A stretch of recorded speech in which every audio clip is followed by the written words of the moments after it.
Hey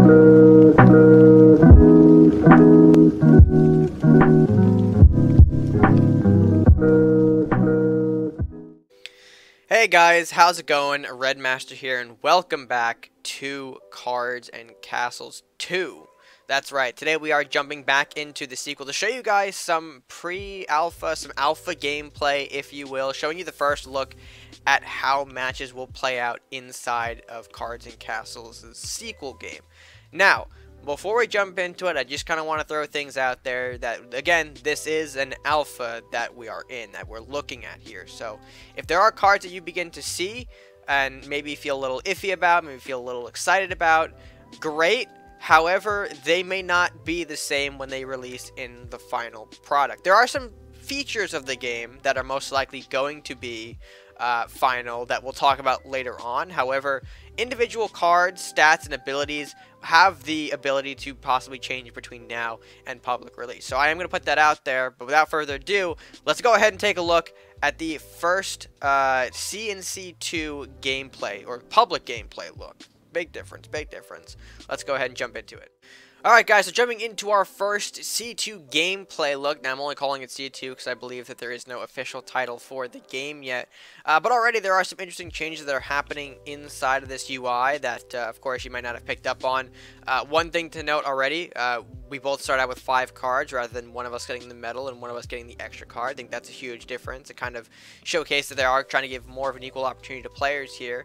There are also some cool little changes here. The mana tower now getting an updated look, as you will. Not exactly the same tower of ice that it's been in our past few screenshot videos, which again is cool, showing that there is some new art coming to the game, which is always fantastic. Love the way the style that this game is sort of designed in, so great to see that.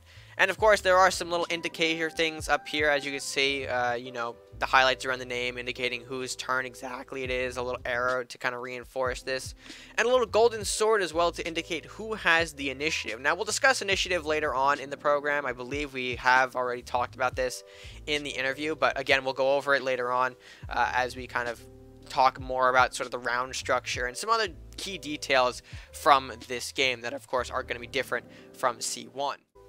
Alright, but going ahead inside the matchup now, there is, oh, right here, boom.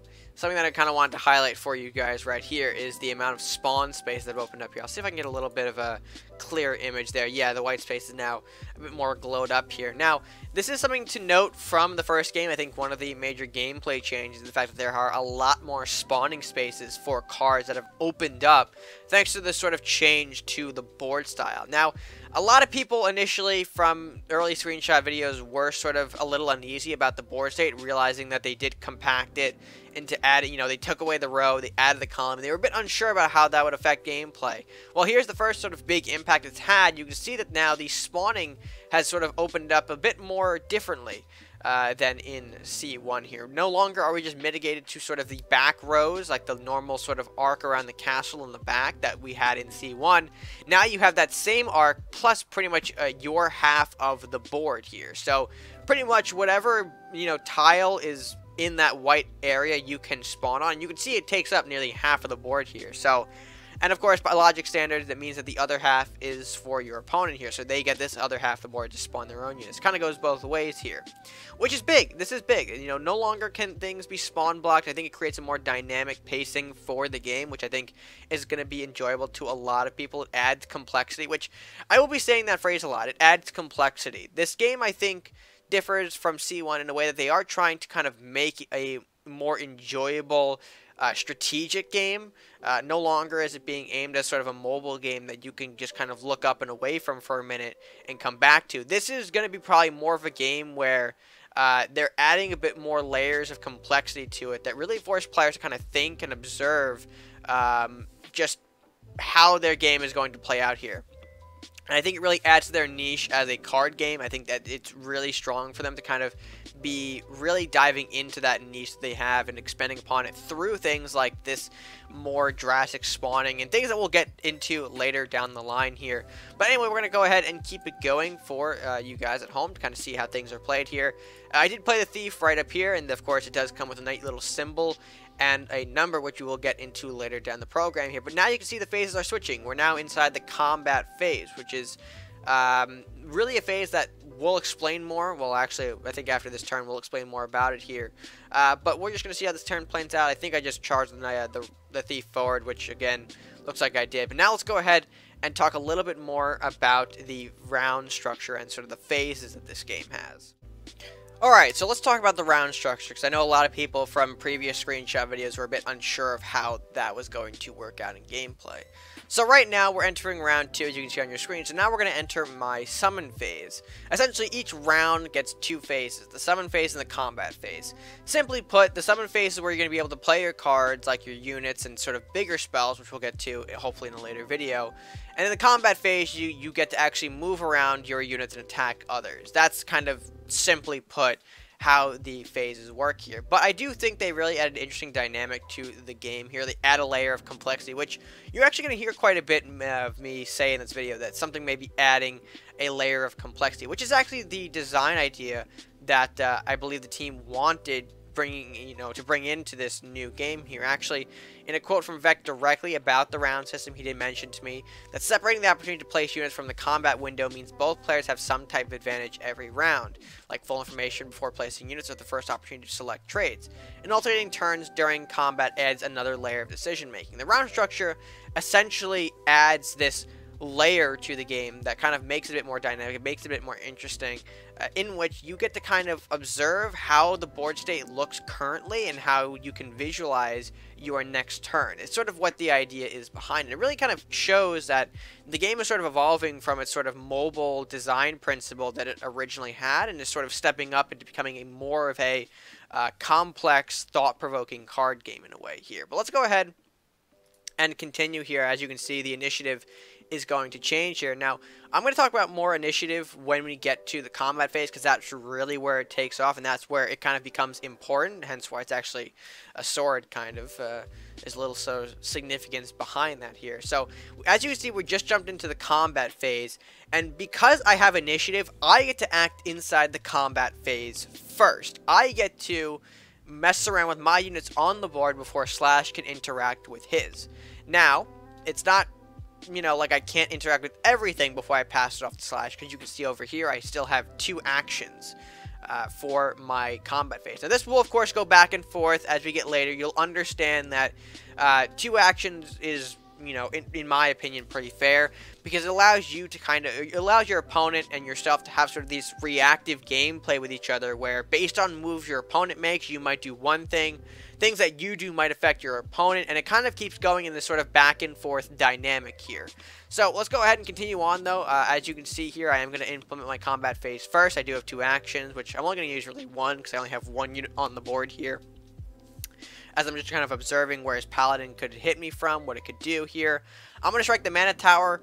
Now that also is a bit new here. You can see that this is taking some health bar damage, and same with the units here, they're taking health bar damage, rather than sort of the regular numerical calculations that we've sort of had in CNC1. Now, we'll get more into why the units are sort of statted in a bit more of a health bar-like scenario rather than just numbers on the screen. It'll make sense when we explain more about the cards and a level system, which that is what the numbers on the screen currently mean. It's an indication of sort of card levels, which I know that sounds scary and other games have it in different capacity, but that is different from what this game is doing. So we'll get more into that in a moment here, but going to go ahead and keep going here to kind of showcase that now I have my combat phase. I could play the spell from my hand, this incantation, which can only be activated during combat phase. Fun fact, we'll talk about more in a later video on that, hopefully. But I don't decide to play it. I decide to pass it off for turn, and now it's Slash's move. He plays Nunchuck Nun for a summon turn, and we are going to speed up the gameplay probably a little bit here. You'll see things moving a bit faster as I'm going to kind of highlighting a couple things here, which actually we are going to go ahead and quickly go back to it. Actually, this is fine too, to highlight a bit more about the cards themselves here. Now, as you can see, cards are structured very differently from how they were originally in CNC1. You see that there, bigger stat lines than in CNC1 with 9 attack, 23 health. This weird little symbol and sort of a knight indicator, the ability to pay for, an ability that you have to pay for with mana. There's a lot to digest about these cards here. Now, We are going to probably go more into cards in a later video here, but I do want to highlight some key factors about the cards that are different from CNC 1. The first obviously being this incredible stat line here. The fact that right now the game isn't geared towards just straight numerical or mathematical calculation. There is a bit more affecting the gameplay and the stats of things like unit classes, which you can currently see on the screen right now. The Dwarf Paladin is considered a level 2 knight. Now, a knight has 2 movement and takes 70% less damage from frontal attacks and counter attacks. Now, again, that seems like a lot, but it kind of goes to the idea that the game is adding complexity to itself. It's adding more layers to your decision-making process by having things like unit classes, which let's go ahead and take a brief moment to talk about the different classes in the game. Alright, so what we currently have on screen right now are the multiple different unit classes currently within the sequel game. Now, I've been told that the idea behind these are relatively final. However, the numbers might be changed, again, based on if we get closer. I'm not too sure about that. But what exactly are the classes? Well, the classes are basically ways that units in the game can be categorized into the, one bigger group, right? If you kind of get that idea. Basically, things like the Dwarven Paladin that we saw, you saw how it was a knight that had like a 70% less from frontal attacks. That's going to be for every knight in the game. All knights come with this sort of damage modifier ability from the knight subclass. Same thing with like warriors. All the warriors have this deal 20% more damage when attacking, etc., etc. Basically, it's a way to kind of give units more complexity, adding another layer to them that really just, again, goes to show that the game is becoming more complex. It's becoming more interesting. When you have things like unit classes that you're going to take into account for, it's not just, again, straight mathematics for interactions. You have to consider things like, the assassins dealing 100% more from behind, the knight taking 70% less from damage from the front. It's just adding these different layers to the game that I think is really cool and really enjoyable. And, I'm not going to go through and sit through and name every sort of class now. I mean, currently they're all on screen, but I think we're going to save the explanation, the greater idea behind these classes for their own separate videos later down the line, because there are some key things I would like to talk about with each of these classes. I feel like deserves its own video, its own important topic to kind of discuss, if you will. So, with that being said, let's go ahead and jump back into the gameplay here and continue on to the matchup that we were, in the middle of before we took on this little detour. Alright, so coming back to the gameplay itself here, we were looking at the Paladin, and like I said beforehand, we were looking at the unit class. We'll talk about levels in a minute here, but I kind of want to let a little more of the matchup go by so you can see how things are playing out here. Again, I'm not going to really be highlighting individual stuff. I know it is all exciting. A lot is currently going on the board. Just playing an incantation there now, which, I mean, it's a spell that can be played during the combat phase. Again, I'm dropping some little details for you guys, some little sprinkles of detail, if you will, showing you how things interact here. But again, I do want to stop at some more major points along the way here. So again, you're seeing a round switch. I did have some ramp there, so now I do have 6 gold, 4 mana, allowing me to play a War Elephant for turn. Now, it's level 8. It's higher. It is higher than what we had previously, and that does bring me into the level system, because I do want to talk about that a little bit here. Because we just were getting off of the unit class, and I feel like level is probably going to be equally important to talk about here. So let's go ahead and discuss that for a little bit. So let's go ahead and quickly talk about the level system for cards. Again, another new idea being introduced into the game. Now, levels are basically a way for us to identify a card's power level. Is probably the easiest way I could describe it. Because, again, we're getting sort of stat lines where, they get pretty high. Things like that 923 from the Paladin. And I believe, if I could rewind a bit here for the Elephant here, just before I could play it, I can get a quick snippet of it to just show you what I mean with the stat lines. Like, for the 5-3 Elephant, stat lines are looking like, 2763. Again, higher numbers than in the CNC 1 game. So how exactly are we determining how powerful a unit is? Not just based on stats alone, because there are, things like unit classes determine. How do we know what stats are good for certain classes, etc., etc. So what the levels essentially are doing is they're sort of being a way for us to indicate exactly how strong something is on the board without having to deal with the higher numbers of the game, essentially. You know, instead of looking at a 2763 War Elephant and having to look at 20% less frontal from the Paladin and all these different smaller factors that might be a little harder to kind of grip the head around, it's simply being put into, hey, how does this level 8 cavalry unit interact with a level 2 knight unit, if that kind of makes sense here. And again, a word from Vect on this. He mentioned that our level system allows us to use higher, more precise numbers for our unit's attack and health values, putting the emphasis back on the board state over trying to mathematically solve every interaction, while also making it easier to quickly describe the approximate power level. So like we were saying, it's a way for us to quickly identify what cards might be stronger than others without having to worry about the stat lines. And again, I know that us players in Cards and Castles like to look at more of the stat line to help identify how strong a unit might be, but again, not going to really be the case here in CNC2, where you're going to be looking more along the lines of a level to really determine how strong something can be. And again, you know, will there be things that manipulate the levels? As of now, I can't really say if there will or will not be. But do keep in mind, just when you're looking at cards, that the levels are basically our indicators of power level moving forward inside of the sequel. So before we do move on into the matchup here, actually I'll let a little more play out here.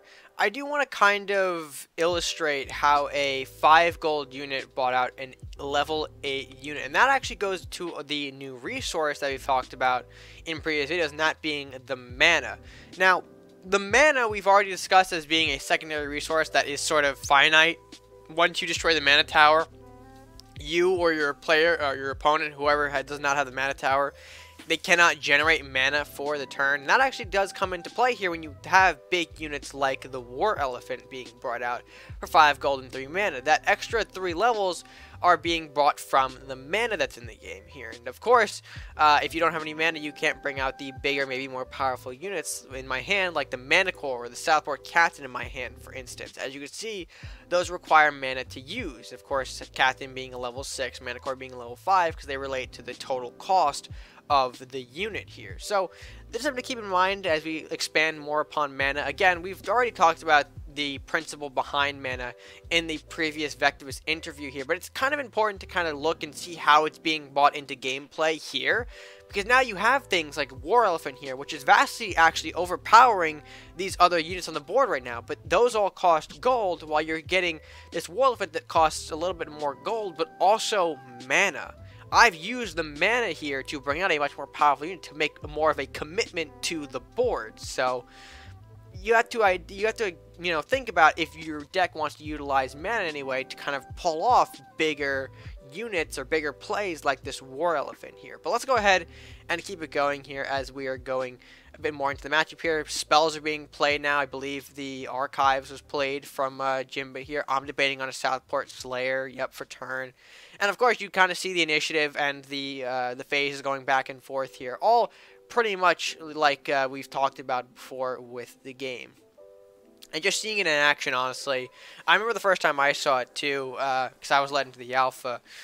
More recently, I just thought it was incredible to see this gameplay play out, and I do think, hopefully, you guys are sharing a similar feeling. You know, I can't really tell from my perspective, but I mean, you'll let me know in the comments, hopefully, as I'm drawing some more cards here. But I think now that we've sort of touched upon all of these other factors in the game, I do think that it would be more enjoyable for you guys to kind of experience the gameplay a bit more for yourself here. Watch things play out here. So what I'm going to do now is take more of a backseat. I'll check in with you guys at the end of the video. But I just kind of want to let you guys experience the matchup and the gameplay for yourselves. So with that being said, I'll disappear for now, if you will, and enjoy the rest of the game.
Alright folks, with that being said, is going to bring our video to a close. I hope you guys did enjoy the little C2 gameplay preview that we were able to kind of showcase to you. And I hope you guys learned something too about what could potentially be coming inside of the game in the future.